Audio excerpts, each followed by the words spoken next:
Hi guys, welcome to FiveN5. I'm your host Jamal Stone. And I'm Dana Gallagher. And today we're talking about our top 5 movies coming out this week in 5 minutes. And we're going to have popcorn. We're not going to have popcorn. You said we were going to have popcorn. I said no such thing. You definitely said that there because I asked you. Because I was like, no, they didn't quit. Hey, let's get started.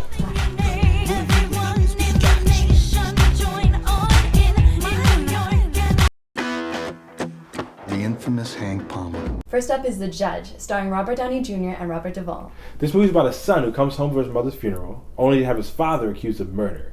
He steps up to represent his father, even though they've had somewhat of a rocky relationship. And this film was set in Indiana, but they weren't able to actually do any filming in Indiana because that state doesn't offer any tax incentives. Darn taxes. You know, this is the first movie done by Team Downey, which is Robert Downey Jr. and his wife's very own production company. And it was also brought to us by the same director who did Wedding Crashers and Fred Claus. That means it's going to be hilarious, Dana. No, it is actually a drama with a little bit of snappy comedy pieces in there, but overall, drama. It's going to be good. It's going to be good. I'm excited. Yeah, me too.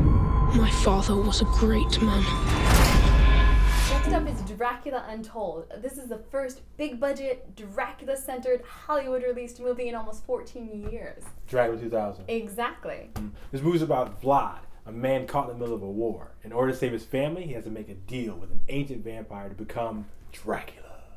And the person to make that deal was actually almost Sam Worthington. He was in talks originally to play Vlad. He would have been amazing. No. But you know what? I think Duke Evans can handle it. I think that he'll be amazing. You know, I heard a rumor, Dana, that this is Universal's attempt to bring back some of their old monster franchises. That would be outstanding. You know, like The Creature from the Black Lagoon. And The Mummy. Frankenstein. Wolfman. Yeah, well, imagine all of them in an Avengers-style team-up movie. The mind boggles. I'm super excited. I'm really glad to see that they're bringing these monsters back. I think it's going to be amazing. This is going to start something good. This place is nice.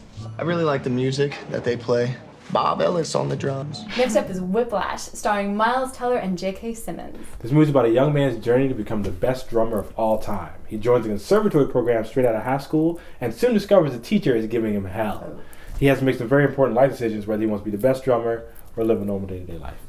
This movie is coming right out of the festival circuit, and it won all sorts of awards at Sundance, and it even got a standing ovation at Cannes. Wow. You know, Miles Teller actually learned how to play the drums for this film. About 70% of the music that we hear is actually him. And they shot this movie in 19 days with a budget of like $3 million.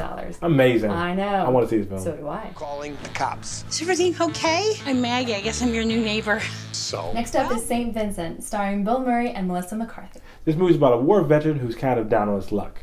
He gets some brand new next door neighbors, a woman and her small child, and decides to watch the kid for money. Yeah. In St. Vincent, Bill Murray's character also has a cat, but Bill Murray is allergic to cats. So they had to wash the cat down real good to make sure that there were no problems on the set. Bill Murray put up with it like the pro that he is. You know, Melissa McCarthy's role is a little strange for her. She's not being the super funny, clever person that she always is. You know, the studio actually made her come in and audition because they didn't think she could pull off the role. And the director had a terrible time casting Bill Murray because, you know, Bill Murray is very, communication with him is very one-sided. There's this 1-800 number that you can call and leave messages, and you don't even know if they're actually reaching him. And so he kept leaving all these messages, and then finally he gets a call from Bill Murray who says, "Can you meet me at Cannes?" And he couldn't because he was working with, he's got family stuff and work stuff in Los Angeles. And so Bill Murray was like, well, maybe it's not meant to be. Maybe I'll give you a call in a couple of weeks. And you can't reach Bill Murray. So all he could do was just sort of wait and hope that Bill Murray called him again. And he did and said, "I am at LAX. Can you meet me in an hour?" And he did. And the rest is St. Vincent history. I am excited. I think it's going to be great. What I am about to tell you sounds crazy. Out this week on DVD, Edge of Tomorrow, starring Tom Cruise and Emily Blunt. In this film, Tom Cruise's character is caught in the middle of a war between Earth and extraterrestrials. He gets this very strange power to relive the same day over and over again, and he uses this to confront the alien menace. And he confronts them wearing these really heavy, robotic metallic suits, which actually weighed about 85 pounds. Wow. You know, Brad Pitt was actually considered for this role? It's strange because Tom Cruise was considered for Brad Pitt's role in World War Z. And a lot of people have compared this film to Groundhog's Day because of the whole repetition element. And Emily Blunt's character in this movie is named Rita. And Bill Murray's love interest in Groundhog's Day was also named Rita. Wow. No. I really want to see this movie. So do I. Over and over again. Unendingly. Yeah.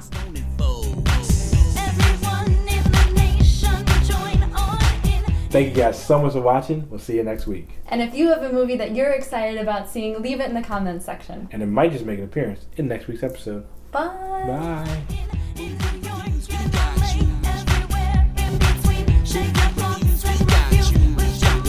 Make